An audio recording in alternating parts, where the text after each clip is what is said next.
Skal vi gå op og overraske ham? Og synge fødselsdagssang? Og vi har lavet flot bord, ikke?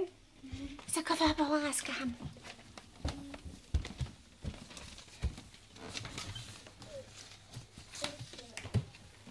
Så. I dag er det fars fødselsdag. Hurra, hurra, hurra. Han sikrer sig en gave for, som han har ønsket sig. Med dejlig chokolade og kager til. Og når han hjem fra arbejde går, hurra, hurra, hurra, så skal han hjem og holde fest. Og dem, som kommer med som gæst, for dejlig chokolade og kager til. Tillykke! Tillykke! Nå, skal vi give far lidt ro til at få tøj på? Og komme ned og se morgenbordet? Så kys far. Kan du også kysse far, Sofia?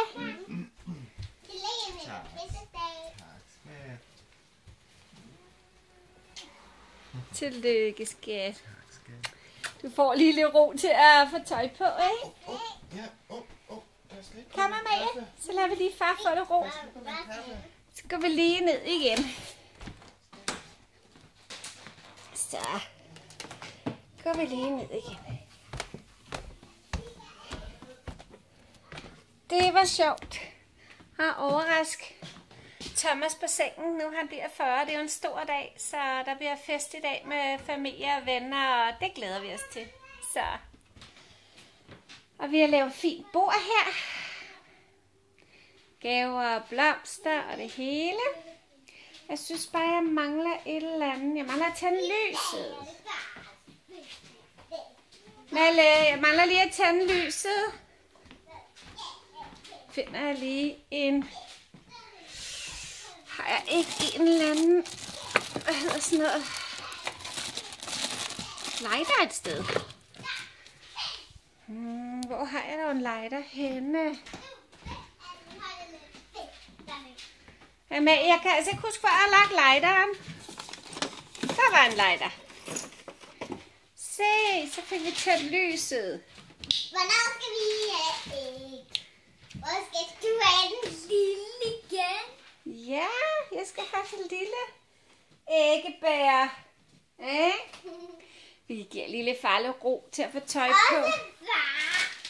Og Malle, hvor skal vi hen i dag på fars fødselsdag? På den kinesiske restaurant. På den kinesiske restaurant. Det er rigtigt. I små og vi er store. Hvad for noget? Hvorfor er I små og vi er store? Hvad for nogen har vi store af? Vi har de store af, I har de små. Nå, æggebær. Det er nok, fordi det er lidt nemmere for os at styre. Er du sulten, Sofia? Skulle vi ikke lige vente på far? Far? Nej,